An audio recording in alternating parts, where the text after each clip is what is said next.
Good morning. Everything that I wanted to do yesterday and the day before, we're going to do today because I have so much I want to talk about. I've got this claw clip and I'm not sure. I'm not really a claw clip person. I have found my jelly cats. Little mushy bees down the side of the bed, which it's not very good motherhood there. Welcome back. I might have made it look like that. And we are going to have a little glow up. I'm feeling like everything looks a bit dead here. So, what better way than dye the eyebrows? I normally use the Eyelure one, but I feel like the Eyelure one does not last long at all. I think I put it on and I swear after 2 days it comes off. Whereas this, I tried this before I went on holiday and it's waterproof and everything. It's brilliant. And I think it cost me half the price. It's low-fi, but what annoyed me is obviously the instructions are on the back. They put the label on the back. So I'm glad I'm not dyeing my eyelashes because I won't have a clue how to do it. I didn't do this last time, so you don't always have to do it when you do your eyebrows. But I am doing it this time because it literally dyed my skin. And because it's so powerful, this dye, I don't want it all over me. So glamorous. Today's plan is I am going swimming about 12:15, and then when I get back, can you see it already has that colour? Like, I'm talking the slightest tint, so you really have to just be really careful. And then I'm meeting my friend. We're gonna go to like the pub down the road. I don't think I'll be drinking. I haven't had a drink in a good couple of weeks since the holiday because I don't know if I'm gonna say this, take it with a pinch of salt, but I've been feeling very over it. Like, I felt like I enjoyed the drinks I had on holiday, but drinking is never something that I've particularly enjoyed or loved. I like doing it socially, like sat, like I was on holiday. I enjoyed that. But then at the same time, when I got home, I just didn't feel like I would much rather have a Monster, and probably that's 10 times worse. A Monster or a Pepsi Max. They're like my go-to drinks. Me and my friend, we did a bottoms brunch and it was so nice. And I think I have so many negative connotations to drinking that it puts me off it. I probably will just get some food, can't lie. A nice big cherry Pepsi Max. Tomorrow I'm going to a new book club. See, right, let me just talk to you about this whole book club situation. So I've been wanting to do a book club for such a while, for like such a long time, but my thing is every time I plan to go and do it, I don't know why, I just freak out. Every time I've done it, I've kind of been in a bit of a panic about it and then just not gone. And then I'm on my Fable book club for my own magazine, which is obviously fine. There's no social interaction there, and luckily for me, I get to have an input on what book we get and stuff. And then I've just not been enjoying Sophia Tuxford's one, Sophia and Chinsia, because it's all just fantasy, and I get bored of that after a while. So I've just not been feeling it. And then my friend, she's actually hosting it, so it's kind of making me force myself go to it. But because I actually do want to go to one, and I think because she's there and she's somewhat in control, I feel a bit better about the situation. Just been really struggling at trying to go, because I get the ticket and everything, get it in my calendar, I'm like, yeah, I'm going to do this, get what I'm going to do, and then it just never works out. I read Hamnet and it was honestly one of the best. I loved that book. I'm so excited to go tomorrow, and I feel like I've got so much passion towards the book, and like I loved it. It was so good. So if anyone is thinking, I've always wanted to kind of read it, I'm not sure, but everyone said it's so good. It is so good. Please read it. It was, I loved it. I could read it again. So I'm excited to go tomorrow because I feel like I've got a lot of good things to say. I think I've got quite a bit of an input to say. Watch this, I'll sit there. How about this? But I don't think I will because my friend's there. So I feel like that kind of warms me up a bit. But I'm very much in my swimming era at the moment. I'm loving it. Because story time, while I'm waiting for my eyebrows to do the thing, I fell down the stairs and I think I sprained my ankle. I definitely didn't break it, but I definitely sprained it. I couldn't walk on it for a couple of days, and maybe after like 3 days I was walking on it, going to work limping in absolute agony. My ankle is still like twice the size. It's not, the swelling's not as bad, but it's still bad compared to the other ankle. And I've been obviously wanting to exercise, wanting to do stuff and whatever, so I googled and it said that swimming was going to be the best option. So I was like, you know what, loved a bit of swimming for the holiday, why don't I just try and get back into it.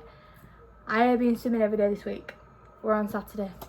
I think I need to take a day off, but I can't, because all I think about is when am I next going swimming. And honestly, my ankle feels amazing for it. I feel amazing for it. I wear like one of these little wristband things. It tracks how many laps you do. My attitude to exercising is just feeling a bit better, because that was a whole like thing of someone that my boyfriend said to me. I said, why don't you try going to the gym tomorrow instead of swimming? Because I was like, how am I going to fit swimming in tomorrow? And he was like, why don't you go to the gym? And I was like, no, I'm not going. Don't know what it is. I have no idea what it is. I don't know if I'm scared, if I'm going to hurt my ankle. I feel a bit lost with it all. I think I really ruined my relationship with the gym, so I need to build something back up. But for now, we're just swimming. These have got like product on them. They're like wipes. They're quite good actually. I mean, nothing else is coming off. Oh, that one. Okay, it looks so much better like that. Look at the difference that's made.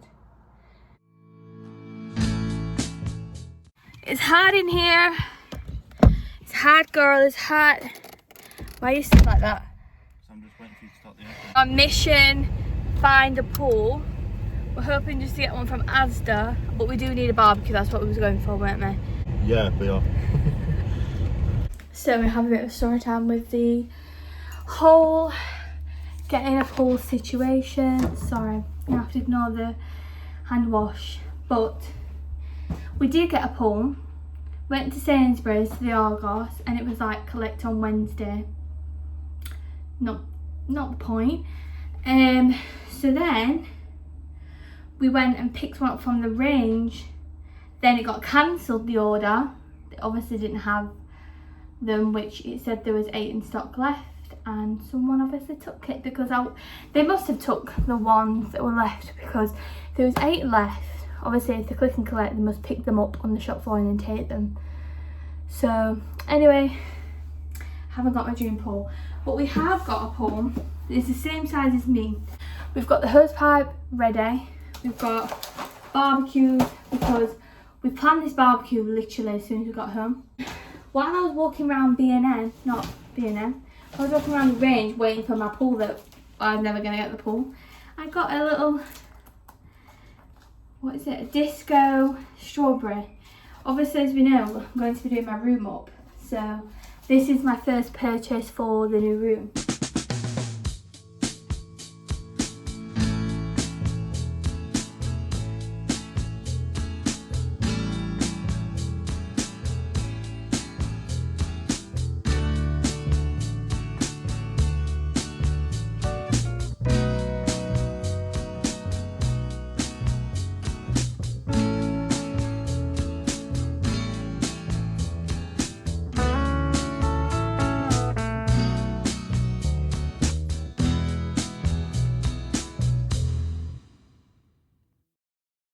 I am very much in my pajamas. I have been out with my friend and I literally ran to get into my pajamas.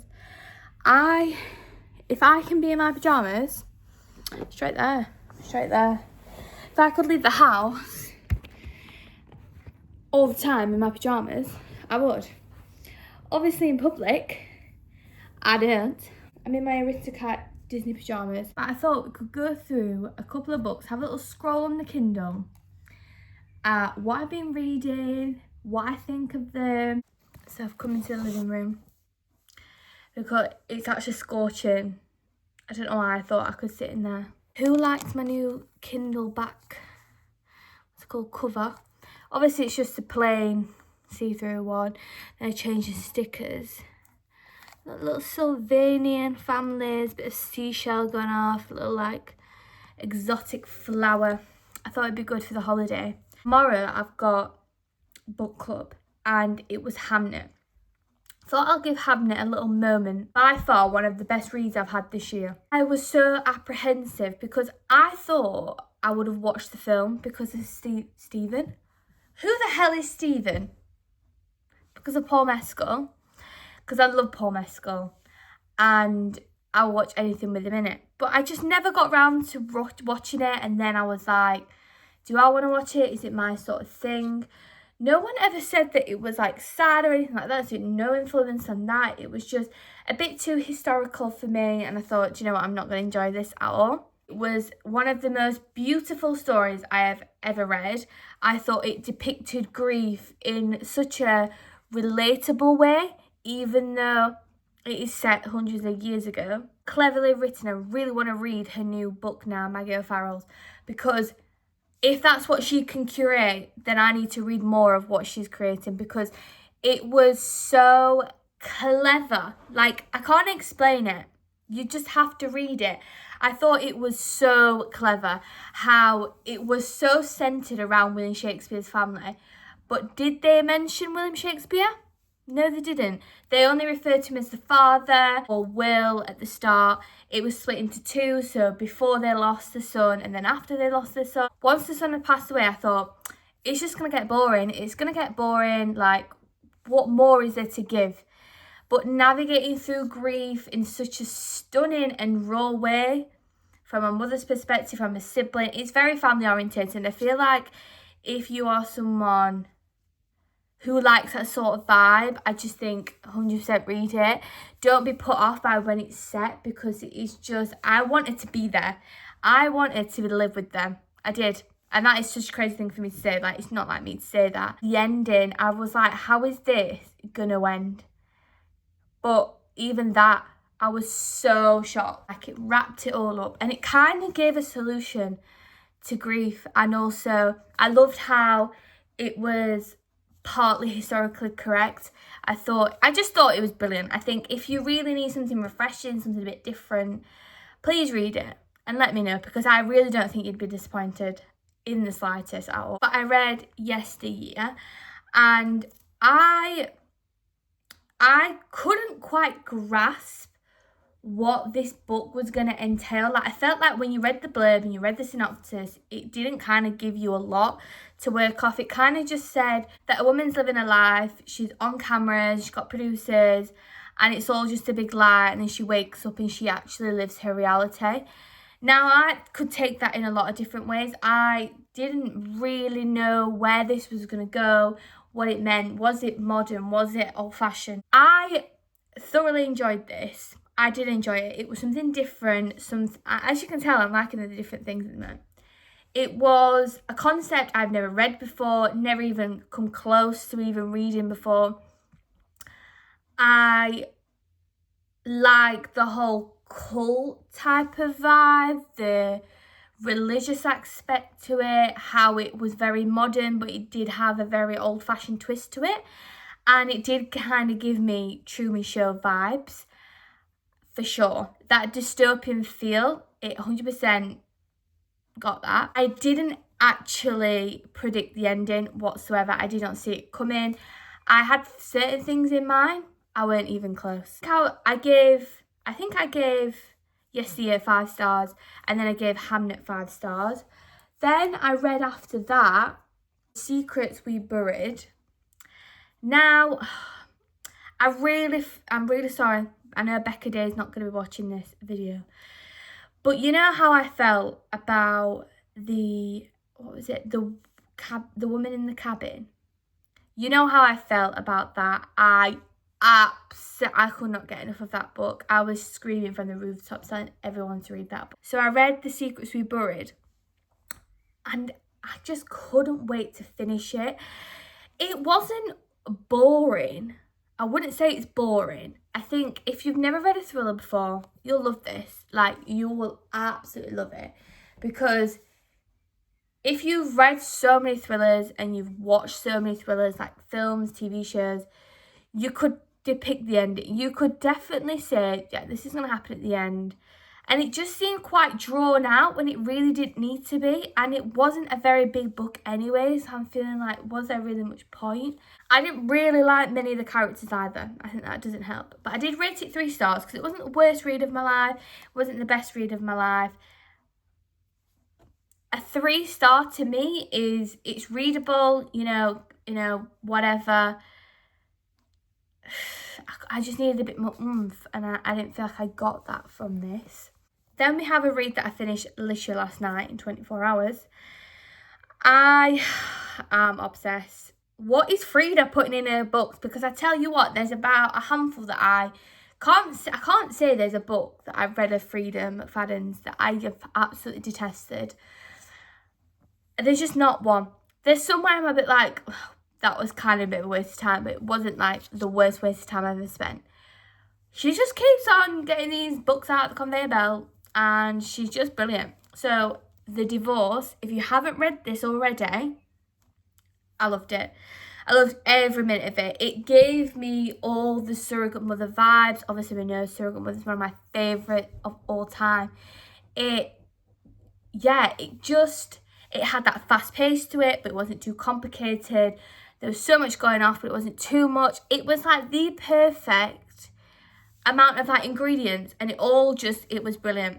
And I loved that it was in 2 parts. I think there's a 3rd part as well, but the first 2 parts was like a POV of the wife and POV of the new woman. So The Divorce is all about a couple. They have a son. One day she comes home, he's changed the locks, and he's like renovating the house. So he packs all the stuff up, he takes her to this other apartment. Then the next day, when she picks up her son from school, he basically says to her, I want a divorce. And it all is so twisted. There's so many secrets that come out. And there's a link between the new woman, the old woman. It's just fabulous. Now I am reading The Deal because it's all over everywhere and I want to know what it's all about. But I'd rather read the book first. And then also I'm reading the thriller Ask for Andrea. So if Frida says it's good, it's got to be good.